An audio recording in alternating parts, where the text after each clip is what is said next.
Olá a todos, sejam bem-vindos. Gravando a continuação do capítulo 39, uma vez que não deu para fazer toda a explanação no primeiro vídeo. Bom, vamos finalizar agora com mais esse vídeo. E eu estava pensando em voltar num ponto que eu falei no vídeo anterior, na questão da abertura do vórtice, da evolução, da espiral. Como bem ressalta o Pietro, o vórtice ele se abre até certo limite. Mas o que eu quero ressaltar aqui, que eu acho que eu não falei no outro vídeo, que esse movimento de abertura e de fechamento de um vórtice, ele é um movimento fechado em si mesmo. Porque se não fosse assim, o próprio universo ele perderia um certo equilíbrio. Ele expandiria de uma forma desequilibrada, no movimento sem controle. Então o sentido da espiral que se abre é nesse sentido. Tanto na manifestação da natureza, bem como no desenvolvimento da consciência espiritual, que somos nós. Então é um movimento fechado em si mesmo, ele se abre até um limite máximo e depois ele se fecha, que é a forma da respiração da divindade. É um movimento de expansão e de contração interna. Essa é a pulsação do universo. Essa é a pulsação das consciências, sempre fechando em si mesmo para recuperar a fadiga do movimento de evolução e depois ele retorna novamente. É isso que se chama realmente de o eterno retorno, que é o processo da evolução. Bom, dito isso, vamos continuar aqui. Estou sendo assessorado aqui pelo notebook, alguns resumos que eu fiz do capítulo. Então ele fala assim que a evolução não é apenas um movimento de crescimento individual, mas também de reintegração coletiva, fazendo que as três partes da Trindade, que eles se manifestem. Assim como as células sadias trabalham juntas para o bem-estar de todo o corpo. Então há esse movimento trifásico que ele se repete no microcosmos que somos nós.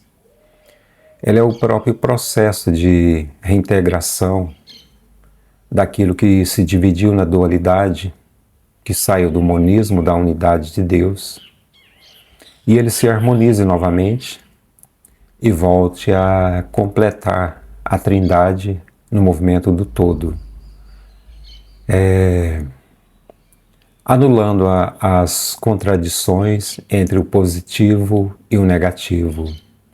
Então, todo objetivo do universo, todo objetivo da divindade é a reintegração das partes que se dividiram.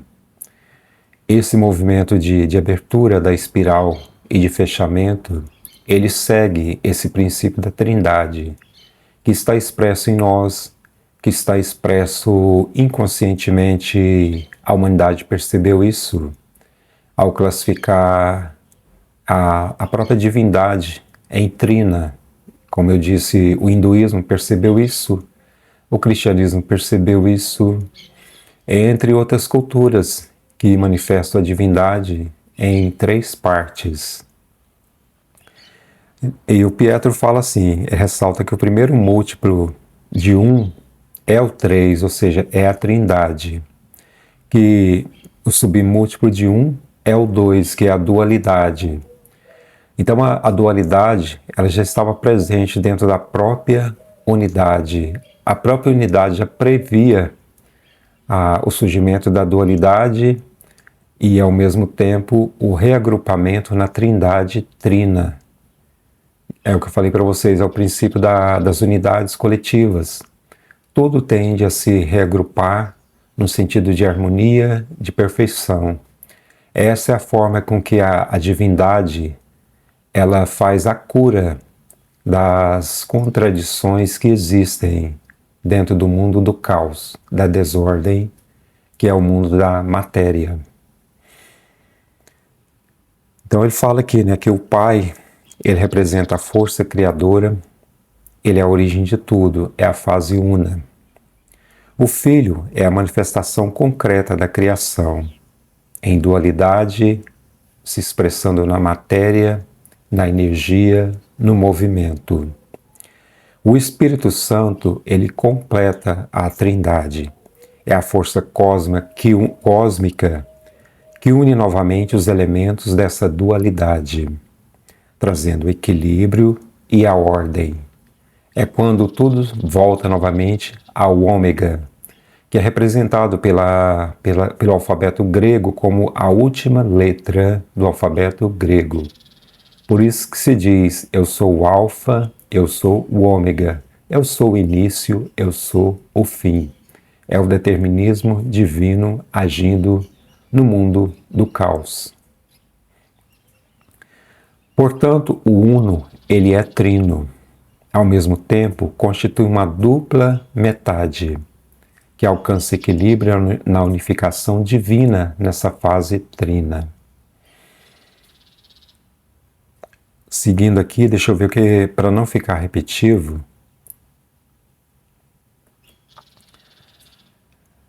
Isso aqui é interessante, eu não sei se eu falei no vídeo anterior, essa relação é uma relação dialética.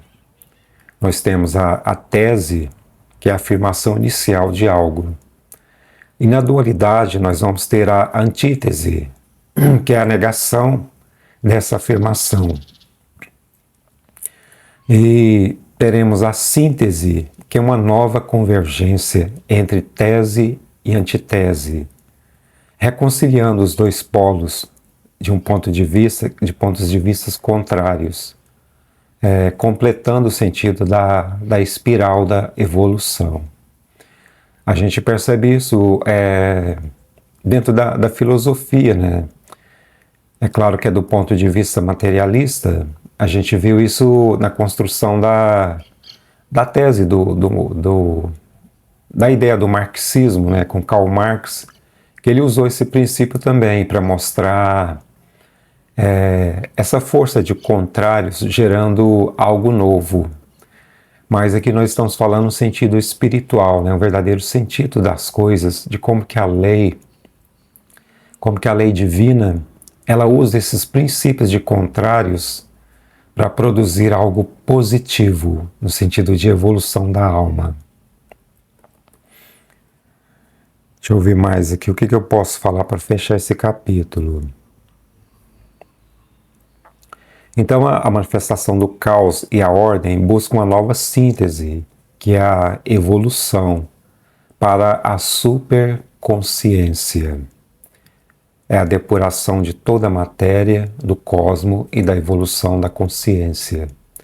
Então, todo esse processo que a gente vê de guerras, de movimentos de paz, esses dois polos, eles são forças que são usadas pela própria divindade para que a humanidade evolua.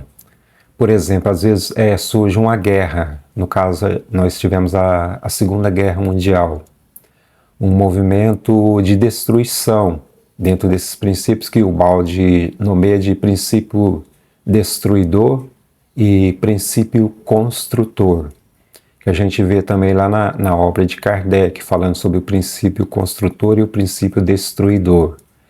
Então são essas duas forças da dualidade que impulsionam a própria humanidade a sair da inércia e evoluir. Numa guerra surgem invenções positivas também, não somente armas bélicas. Surgiu a penicilina, citando como exemplo. Surgiram vacinas, uma evolução do conhecimento científico, médico. Então existe esse lado positivo dentro do princípio destruidor, porque ele age no sentido realmente de entropia, de evitar que a inércia a inércia reine. A inércia jamais conseguirá reinar no mundo da transitoriedade. E se nós olharmos por esse lado espiritual, a gente começar a estudar a lei de Deus, a gente vê que a transformação ela é necessária, porque ela é o grande impulso da evolução. E o fim é o retorno ao todo. É o momento em que toda a matéria ela se consumará apenas em energia, e que as consciências que somos nós, ainda fechadas, ainda em um estágio relativo de evolução, ela vai se abrindo cada vez mais até que surja a superconsciência. É a consciência que consegue perceber o transcendente, é a consciência que se comunica com esse transcendente, é a consciência que percebe a presença da divindade sem as barreiras dos dogmas, das religiões, sem conceitos fechados. Então a superconsciência, ela integra ciência e espiritualidade, num grau nunca antes alcançado pela humanidade. Se nós pegarmos os estágios de evolução da humanidade, nós vamos perceber que a consciência ela começou um processo de aceleração, que às vezes afeta o nosso próprio corpo, porque hoje as informações elas são muito rápidas, e com o advento da inteligência virtual, isso ganha um impulso nunca antes imaginado. Então é uma ferramenta que ela impulsiona a nossa forma de estudar, de analisar as coisas. Então a mente, falando agora no sentido só material, a mente ela vai sofrendo adaptações, ela vai se moldando, e ela é um instrumento, uma ferramenta da consciência, nesse contato com as relações materiais. Então tudo vai evoluindo, e a consciência agora, ela vai se acelerar cada vez mais, no sentido de compreender as coisas, não só do ponto de vista da matéria, mas do ponto de vista do espírito. Porque as religiões também, nesse sentido das espirais, elas abrem até o limite máximo. Depois elas entram em estado de fadiga e se fecham novamente para que seja elaborado novos conceitos de espiritualidade. Às vezes dentro da própria religião, sem que a própria religião ela perca sua estrutura, Por exemplo, dentro do catolicismo, dentro do protestantismo, dentro do espiritismo, dentro de outras crenças. Então vai surgindo novos conceitos, e às vezes você conserva o nome da instituição, mas os conceitos eles vão sendo mudados, eles vão sendo transformados, eles vão expondo as contradições também, que precisam ser sanadas. Então esse é o princípio destruidor, agindo em prol de um princípio construtor também, de reforma dos pensamentos, das concepções de vida, de espiritualidade, de ciência, de tudo. Deixa eu ver o que mais que eu posso falar aqui para a gente fechar essa parte.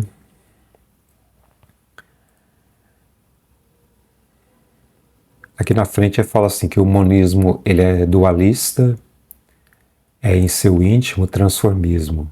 Esse é o ritmo interior. Então, quando surge o segundo momento da Trindade, reforçando aqui o que a gente já falou, esse princípio da dualidade, ele surge com um movimento. Então, se a divindade ela se manifesta primeiramente estática, mas no seu interior já existe o princípio da dualidade, já existe o princípio do transformismo. Então, quando surgem as consciências, da forma que sua voz explica, dizendo que nós somos seres criados, não de fora de Deus, não de algo que Deus usou para que nós fôssemos criados, como a gente vê dentro de um simbolismo mitológico, porque às vezes as pessoas têm dificuldade de sair do pé da letra, das próprias leituras sagradas.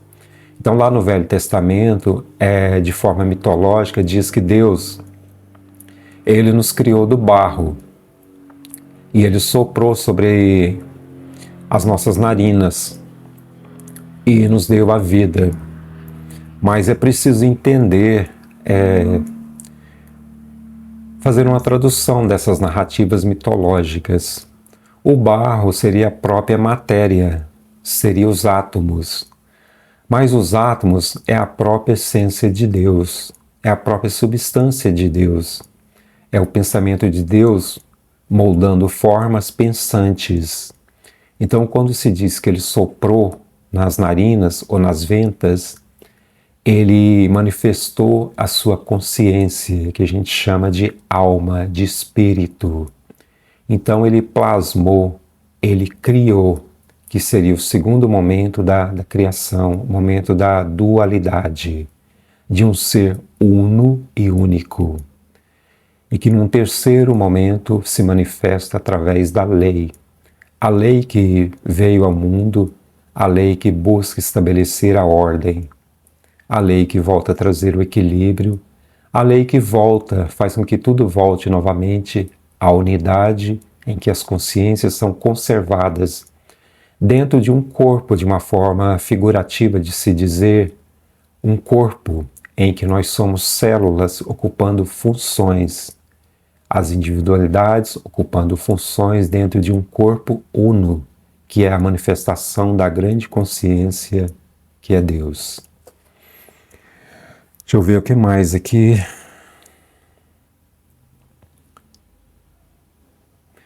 Aqui está falando que assim também é o caminho da evolução, entre avanço e retrocesso, 3 partes. Sim, isso aqui é interessante. O Baldi, ele, assim, de uma forma figurativa, ele fala que a evolução, dentro desse movimento da espiral, que não é retilíneo, vamos imaginar que escalando uma montanha. Se nós fazemos isso de uma forma reta, ela é mais difícil. Às vezes a gente não tem escolha, né? Para fazer, você vai jogando aquelas cordas, eu não sei o nome daqueles negócios lá, eu estou encaixando aqueles pininhos, vão subindo a montanha. Mas se você puder contornar a montanha, se tiver uma forma de você contorná-la, qual que seria a forma mais fácil de você subir? Eu falo assim, no sentido de ter uma estrada reta e uma estrada em curvaturas contornando a montanha. Qual a forma que seria mais fácil? Contornar, não é? Então, por isso que o movimento, ele é em espiral, porque em linha reta ele é muito mais fadigante, ele é muito mais difícil. Mas se a gente contorna, a gente vai contornando a montanha no movimento espiral, a evolução ela acontece de uma forma mais rápida e menos fatigante. Esse é o sentido da evolução espiral. É a própria sabedoria de Deus agindo. Então essa é a forma da respiração de Deus, né? É a respiração que está presente nos nossos corações que batem. Ele expande, contrai, os pulmões expandem, contrai, expandem, contrai. A evolução expande e contrai, expande e contrai. É o simbolismo da semente, é o simbolismo do útero. São formas da gente perceber como que a evolução, ela processa o seu movimento, esse movimento de expansão, né? Que o Baldi fala que são 3, de uma forma figurativa, são 3 passos para frente e 2 passos retrocedendo. Ou seja, um limite máximo de expansão da espiral, um movimento de retroagir para assimilar o conhecimento, depois mais 3 passos para frente, mais 3 passos para trás. Essa é a forma que ele descreve a evolução. Porque se for sempre para frente, não é uma forma correta de assimilar conhecimento. Quando a gente lê um livro, a forma correta de ler um livro é você ler o livro, você refletir, você fazer resumos, É uma forma, e se você entender isso, você vai entender que você está dando movimentos para trás, porque você precisa assimilar aquele conhecimento. Você precisa confirmar aquela aprendizagem. Depois que ela consolida em sua mente, você dá os novos passos para frente, né? E é assim que funciona a coisa, para que a mente, a alma, a consciência, ela armazene aquela informação, ela entenda o que ela aprendeu. Por isso que muitas coisas voltam em nossa vida, justamente para confirmar se a gente aprendeu algo. Às vezes a gente passa por uma situação e a gente consegue superar aquilo. Ou seja, a gente evoluiu, a gente deu um passo à frente, deu passos à frente, né? Mas lá na frente a gente vê que aquela situação ela se repete. Mas a gente já, quando a gente fala repete, quer dizer a gente está retrocedendo, dando passo para trás, porque está voltando a uma situação que aconteceu. E se a gente já assimilou aquele conhecimento, aí vem a prova, né? A gente vai e tira 10. Por quê? Porque a gente assimilou aquela aprendizagem. Então são os passos para trás para confirmar aquela aprendizagem. Isso é a sabedoria de Deus. Então a gente dá passos para frente novamente, até que surja uma situação diferente de algo que a gente não tem experiência. E dependendo da situação, às vezes a gente vai muito para trás naquela situação porque era uma experiência muito forte, que a gente não estava tão maduro para aquilo. Então aquilo vai repetindo até que a gente assimile. E quando a gente assimilar, a gente vai dar passos para trás novamente, para confirmar a aprendizagem. E a gente avança para novas experiências. Compreenderam? Seguindo aqui, deixa eu ver o que tem mais interessante aqui.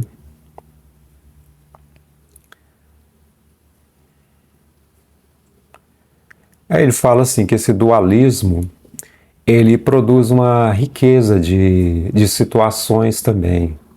É que eu citei esse exemplo aqui, ele serve também. Aqui ele está colocando um exemplo científico. Por exemplo, da combinação do positivo e do negativo, entre prótons e elétrons, se combinam para surgir os átomos, daí toda a matéria existente. Então, o próprio processo do dualismo, né, ele fez que surgisse os átomos. Então, é uma força, realmente uma força criativa, é uma força de movimento, em que a gente às vezes só vê o lado negativo, né, que eu citei o exemplo de uma guerra, né? Não que a gente esteja pedindo guerras, mas esse é o próprio processo da evolução. É o que eu citei, acho que eu citei no outro vídeo, a questão da estagnação econômica, que eu citei o exemplo da Alemanha, que hoje está sendo noticiado, né, que após décadas de apogeu econômico, a economia alemã está estagnando. Então a espiral, ela se expandiu ao seu limite máximo. E agora ela se contrai para que a sociedade alemã, fechada em semente, organize uma nova forma de economia que supere aquele momento de estagnação. Eu acho que aqui o exemplo ficou mais claro ainda, o porquê que as coisas novas acontecem, o porquê que as experiências se repetem dentro desse movimento de espiral.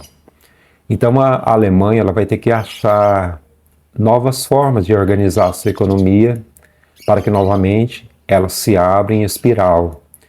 A mesma coisa a gente diz com o Brasil, que eu citei no exemplo passado. A espiral se abriu ao máximo depois de ter saído de um movimento de involução, que foi a década de 80, com o fim do chamado milagre econômico, que veio lá da ditadura militar, que entregou para nós um país com hiperinflação. Então a espiral estava fechada e a década de 80 é chamada de década perdida, porque não existia perspectiva de evolução econômica, de empregos no Brasil. Muitos jovens que tinham condições foram para o exterior. Então a espiral ela teve que passar novamente por um momento de reajuste. Então surgiram vários planos econômicos, enrolando a língua aqui, até que surge o plano real. Então a espiral ela se abriu ao máximo. Então foi um momento de apogeu da economia brasileira. E novamente ela se fechou, a espiral se fecha, ela lança um novo desafio à sociedade para que ela se movimente, ela tira o bumbum do chão e ela começa a elaborar uma nova forma de economia novamente, em que a economia começa a se abrir novamente, ou seja, a espiral. Esse exemplo aqui que eu estou citando de economia, ele serve para tudo, ele serve para nós. Então essa é a forma que a evolução age em nós. Ela nos impulsiona a uma abertura de espiral, a conhecimentos que nós adquirimos, de experiências de vida, e chega um limite de estagnação, e depois se fecha novamente. Esse processo ele se repete durante toda a vida. Ele vai sendo repetido. São lições, são relações afetivas, são relações de amizade, são relações de trabalho. A espiral sempre abre e se fecha. Então ela vai moldando a nossa evolução da consciência. E como nós estamos falando aqui do ponto de vista espiritual, que abre a possibilidade da paligenesia, que é a reencarnação, então, chegando a um limite de experiências de vida, de aberturas e fechamentos da espiral, nós retornamos ao plano astral. Passamos um período no plano astral, depois voltamos ou para esse mundo aqui, ou para um outro mundo, e começamos novamente, nascendo lá no útero como uma sementinha fechada, a espiral se abre, e ela vai se abrir várias vezes durante essa nova vida, moldando a nossa evolução. Claro que cada um segundo as suas possibilidades, segundo o seu grau de consciência, porque não é evolução uniforme. É só a gente ver a diversidade de níveis de consciência que existem no mundo, desde pessoas boas a pessoas extremamente más. Mas as espirais elas se abrem e se fecham para todos, porque esse é o impulso de evolução, é a respiração de Deus, é a Trindade agindo no microcosmos que somos nós. Vamos ver o que eu posso falar mais aqui para fechar.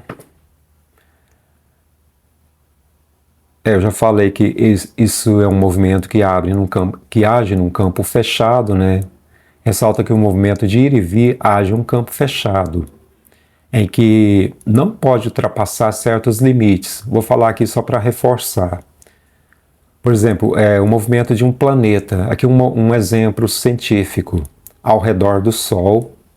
O movimento de um planeta ao redor do Sol, ele ocorre em órbita fechada.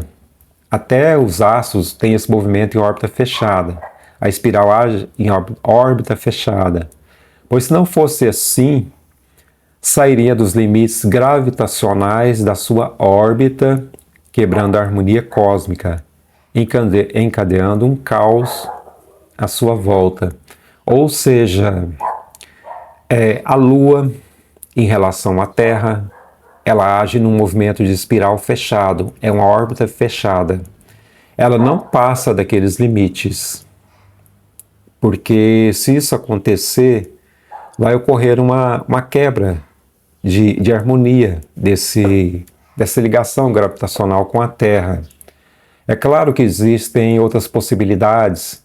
Por exemplo, a gente não pode negar que os cientistas estão detectando que a Lua, gradativamente, ela está saindo da órbita da Terra. Isso é apenas uma observação científica, né? A gente não sabe se isso se confirma, não sabe se existe todo conhecimento em relação a isso. Porque a Terra também, como a Lua está em movimento, de viagem no universo, a Terra está ali do lado, né? Ela age como um satélite da Terra. Então a gente não sabe até que ponto que isso se confirma. Depois de se confirmar, é por um determinismo de reorganização do universo pela própria divindade.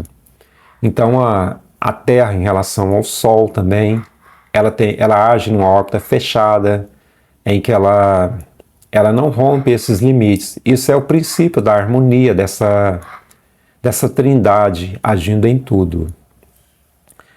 A lei do retorno, eu já falei, né, que a evolução ela age assim, as espirais abrem e se fecham, os princípios da reencarnação, eles têm limites também, porque quando a gente fala no sentido de reencarnação, a gente fala no sentido de almas que vivem experiências no mundo carnal.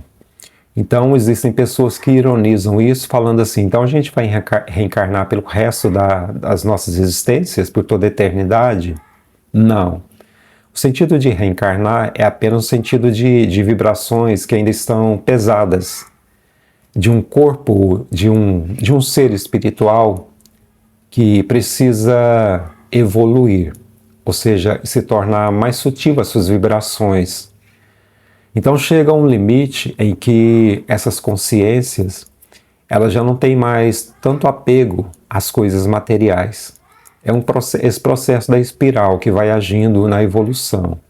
Então ela começa a viver experiências mais em outras dimensões, onde não existe matéria. Essa matéria é tão pesada que é a matéria que nós vivemos, das 3 dimensões. Então ela começa a viver experiências em planos superiores. Ou seja, já não existe mais sentido de reencarnar, porque não existe mais corpo carnal. Então ela vai vivendo experiências mais sutis, ela vai atingindo outras esferas de planos mais elevados. É isso, entenderam? Deixa eu ver o que eu posso falar mais aqui para fechar esse capítulo. Bom, pessoas, eu não estava com o livro em mãos aqui, a grande síntese, e eu precisava fechar o texto com uma leitura aqui do último parágrafo desse capítulo, que é muito interessante. Então aqui vamos o que Pietro Baldi fala para fechar esse capítulo. O universo é uma inexaurível vontade de amar, de criar, de afirmar, em luta com um princípio oposto de inércia, feito de ódio, de destruição, de negação. O primeiro é positivo e ativo, o segundo é negativo e rebelde. Deus e diabo são os 2 sinais, positivo e negativo, do dualismo. É luta, mas é equilíbrio. É antagonismo, mas é criação. Porque pelo choque e pelo contraste nasce uma criação, um amor, uma afirmação cada vez mais vasta. O bem serve-se do mal para progredir, compreende o mal e o constrange em seus fins. No bem está o futuro da evolução e o mal é o oposto, em que se apoia o bem para subir. A estabilidade das coisas não é uma condenação, mas uma escada de progresso. Não fujais do movimento no nirvana, ou seja, no paraíso, mas lançai-vos no vórtice, ou seja, na espiral, para que ele vos leve cada vez mais alto. Cristo ensinou-vos a vencer a morte e transformando-a em instrumento de ascensão, a superar a dor. Lutai corajosamente, sabeis sofrer e vencer, e cada minuto vos levará mais para o alto, para Deus. Muito bonita essa parte aqui, ela resume todo esse capítulo, para a gente pensar realmente que o próprio movimento do mal, ele é um instrumento do bem, no sentido de transformação. Abraços a todos, Feliz Natal. Tchau, tchau.